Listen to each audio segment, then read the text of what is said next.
Fala galerinha, tudo tranquilinho? Eu sou o professor Mário, sou um professor de ciências e hoje estou aqui para nós fazermos a live de revisão, né galera?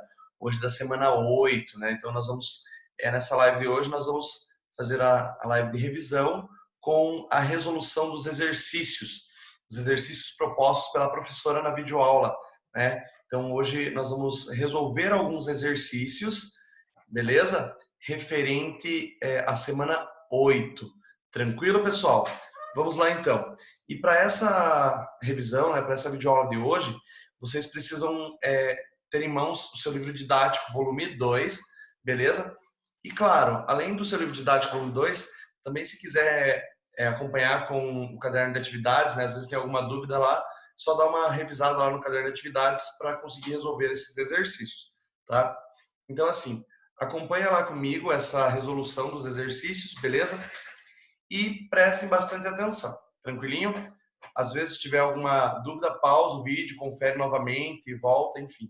Vamos lá, tranquilo? Bom, nós vamos falar então, né, o assunto desses exercícios são exercícios sobre diversidade da matéria, então nós precisamos lembrar que nós vamos falar aí um pouquinho sobre ácidos, sobre bases, sobre sais, né? Nós vamos abordar vários assuntos dentro desses exercícios. Vamos também lembrar um pouquinho de dissociação, de ionização, tranquilo? E vamos lá então, belezinha? Essa atividade que nós vamos resolver, ela está lá no seu livro didático, né? Ela está no seu livro didático, volume 2, tranquilo? É o exercício 30, é o exercício 9, exercício 10 da página 32. Beleza, galera? Vamos lá então? Acompanha com o professor lá. Página 32 do seu livro didático, exercício 9 e exercício 10. Tranquilinho? Então, o exercício 9 diz assim: numa das etapas do tratamento de água de uma cidade, a água captada é levada para uma unidade onde são adicionadas substâncias químicas chamadas de coagulantes. No Brasil, o coagulante mais usado é o sulfato de alumínio, Al2SO4,3. Beleza? Aí ele pergunta ali, qual a função inorgânica pertence a esse composto? Galera, e justifique a sua resposta. Galera, precisamos lembrar, né, nós temos lá quais funções que nós já trabalhamos, as principais. Nós trabalhamos ácido, nós trabalhamos base e nós trabalhamos sais. Né? Vocês viram isso com a professora na aula da semana 8 e agora nós vamos fazer a revisão resolvendo esses exercícios. Tranquilo? Bom, primeiramente, precisamos lembrar que quando eu falo de ácido, temos que ter a presença de um hidrogênio ionizável, né? O íon cátion H+. Quando eu falo de base, eu tenho que ter a presença da hidroxila, né? Eu tenho que ter a presença do OH, beleza? E no caso dos sais, nós vamos ter ali cátions e ânions que vão unidos formar os sais. Então, nessa situação ali, Al2SO4. Qual a função inorgânica pertence a esse composto? Galera, o sulfato de alumínio, ele pertence à função sal, né? Por que ele pertence à função sal? Nós precisamos entender isso. Bom, primeiramente, o cátion dele é um cátion diferente do H+, que dá origem a um ácido. Se fosse com cátion H+, seria ácido. E o ânion dele também é diferente de um OH-. Se fosse um ânion OH-, seria uma base. Então, o Al2SO4,3, nós sabemos que pertence à função orgânica sal. Beleza? Bom, então, o exercício 9 está bem tranquilo, né? O professor já colocou aí para vocês conferirem os exercícios, né? Conferirem o gabarito. E vamos então para o exercício 10, beleza? Vamos lá então? O exercício 10 diz assim: o que ocorre quando um sal é adicionado à água? Explique. Bom, primeiramente, pessoal, nós precisamos lembrar, né? Nós precisamos lembrar, quando um sal é adicionado à água, o que acontece? Claro, relembra um pouquinho lá das aulas anteriores. Quando o ácido é adicionado à água, acontece o quê? Acontece o processo de ionização, beleza? Quando, vamos pensar assim, a base é adicionada à água, acontece o quê? Acontece o processo de dissociação, correto? Ou seja, nós falamos de ácidos, base. E quando os sais são adicionados à água, o que acontece, galera? Bom, nós precisamos lembrar que os sais, eles já têm os seus íons formados, né? Nós temos ali o íon cátion e o íon ânion. Quando eu coloco em água, simplesmente acontece um processo de separação desses íons, né? Nós temos o quê? Um processo de dissociação. Então, o que ocorre quando um sal é adicionado à água? Acontece o processo de dissociação. Beleza? Exercício 9, exercício 10, da página 32. Vamos para o próximo. E agora permanecemos ainda na página 32, tranquilo? E agora vamos para o exercício 11, galera. O exercício 11 diz assim: nos supermercados encontramos à venda produtos denominados antimofo, beleza? Ao ler sua composição química, verificamos que apresentam cloreto de cálcio. Beleza, galera? Cloreto de cálcio. Qual é a fórmula desse composto? Bom, cloreto de cálcio, CaCl2. Ca é o cátion, né? Vamos dizer assim, de cálcio, Ca mais 2, e Cl- é o ânion, Cl- é o cloreto. Então, cloreto de cálcio. Beleza? Então, a letra A fica ali CaCl2, que é o cloreto de cálcio. Depois, vamos para a letra B. Beleza, galera? O exercício 11 ainda. Que diz assim: que tipo de composto, do ponto de vista químico, é o cloreto de cálcio? Galera, cloreto de cálcio, né? Nós percebemos ali o CaCl2. Nós percebemos que o cátion será Ca mais 2, tranquilo? E o ânion será Cl-1. Então, observe, o cátion é diferente de H+, e o ânion é diferente de OH-. Obviamente, não é base, não é sal. O que é? Não é base, não é ácido. O que é? É um sal. Beleza? Então, nós sabemos que para ser ácido tem que ter H+, e para ser base tem que ter OH-. Se o cátion não é H+, e se o ânion não é OH-, automaticamente nós sabemos que ele será, nessa situação aí, um sal. Então, o CaCl2 pertence à função orgânica, à função inorgânica, sal. Beleza, galera? Letra C. Na letra C diz assim: o cloreto de cálcio é um composto higroscópico. Nossa, que palavra diferente, né, galera? Então, vocês vão ter que fazer uma pesquisa sobre isso aí. Mas, claro, a gente já vai resolver e fica mais fácil para vocês. Procure o significado desse termo em um dicionário e anota aqui. Galera, nós já temos aqui: substâncias higroscópicas são aquelas que retiram, que absorvem a umidade do ar. Tranquilo, né?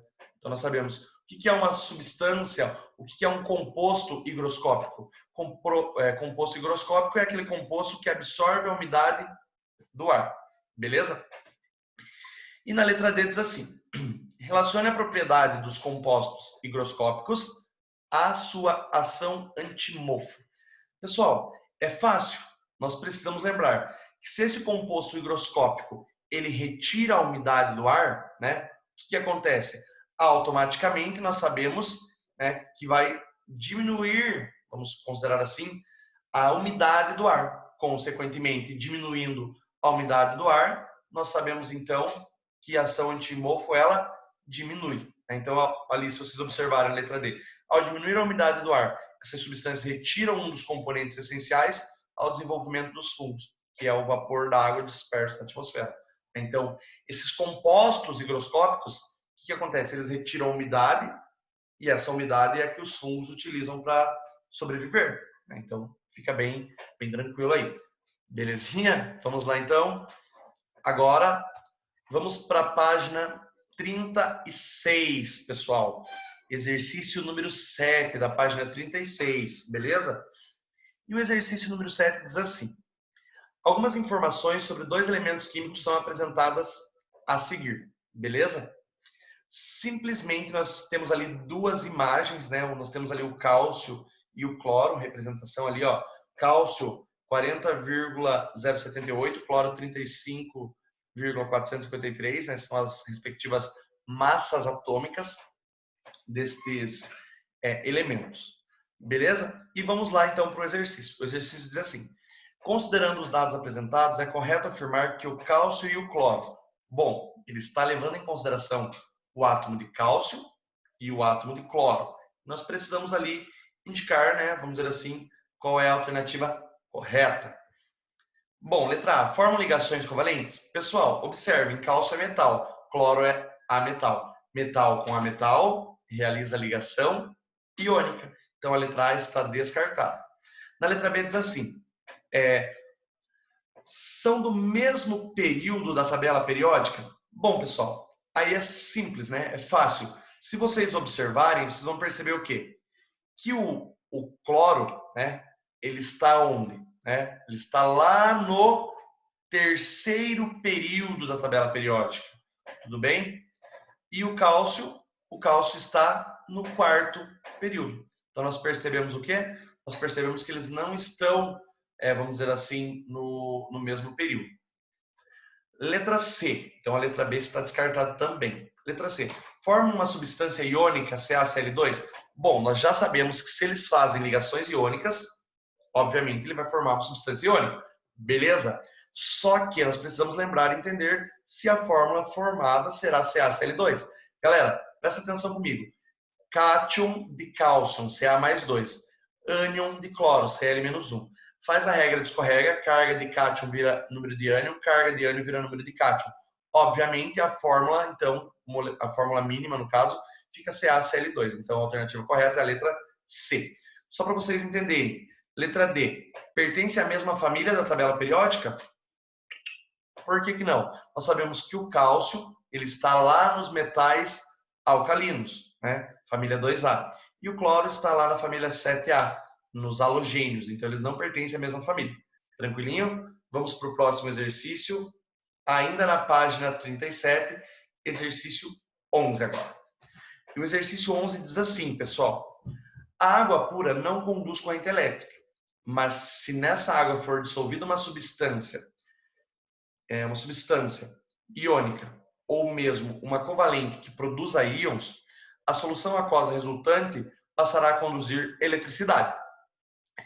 Dessa forma, considere as dissoluções a seguir representadas, né, onde S é sólido, L é líquido e G gasoso, ou gás, no caso ali, né, e o AQ aquoso. E ele deu para mim ali várias situações, né? Temos ali 5 situações, vamos dizer assim. E daí no exercício diz assim: a partir dessas informações, identifique as substâncias que, dissolvidas em água, conduzem corrente elétrica. Primeiramente, NaOH é uma base. Base, quando misturada em água, quando dissolvida em água, ela separa vamos dizer, separa seus íons. Então, vai ter carga positiva e negativa? Vai. Então, conduz corrente elétrica. A letra A está certa, assinala a letra A. Depois, letra B, HCl. HCl é um ácido. O ácido, quando dissolvido em água, ele faz o quê? Ele passa pelo processo de ionização, ou seja, forma íons. Íon cátion e íon ânion? Sim. Então, a letra B também está correta. Letra C. Letra C, nós temos ali o C12H22O11. Né? Essa substância, ela, quando dissolvida em água, ela não vai formar íons, correto? Então, se ela não forma íons, não conduz corrente elétrica.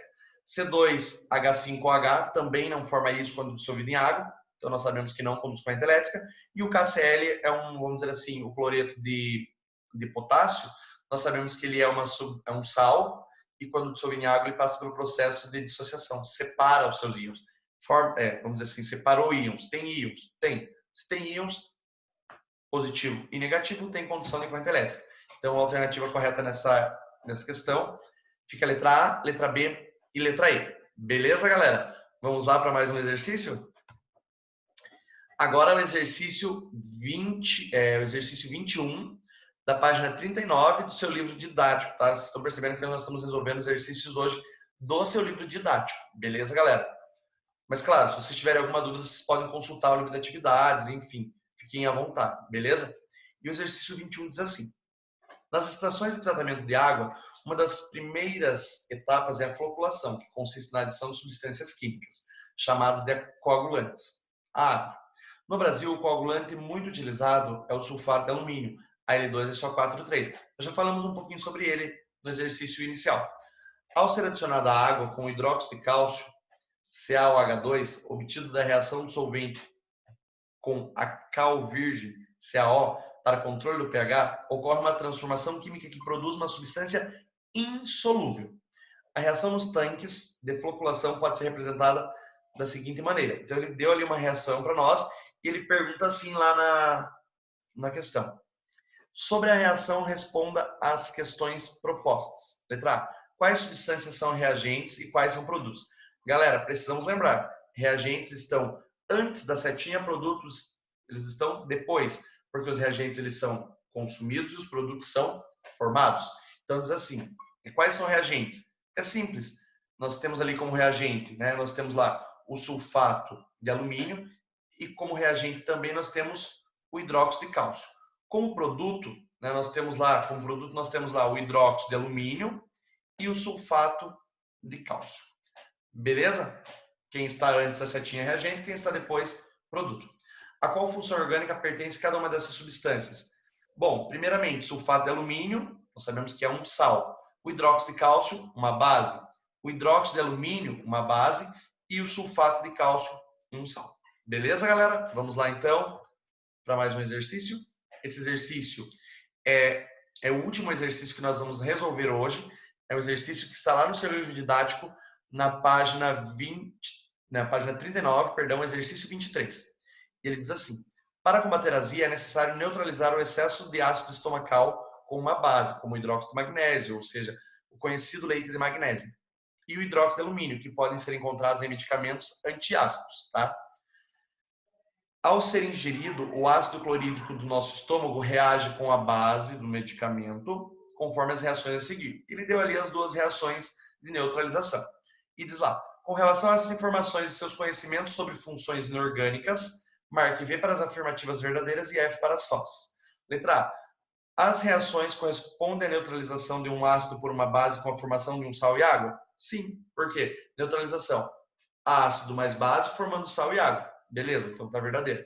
A letra B. Por serem constituídos por íons, os sais em água se ionizam? Galera, os sais já têm íons, então eles separam somente. Eles não vão formar. Se só separam, não é ionizar, é dissociar. Então tá errado. Letra C. O sal é toda substância que em água libera pelo menos um cátion diferente de H+, e um ânion diferente de OH-? Sim, porque se tiver H+ é ácido, se tiver OH-, nós sabemos que é base. Então está certo.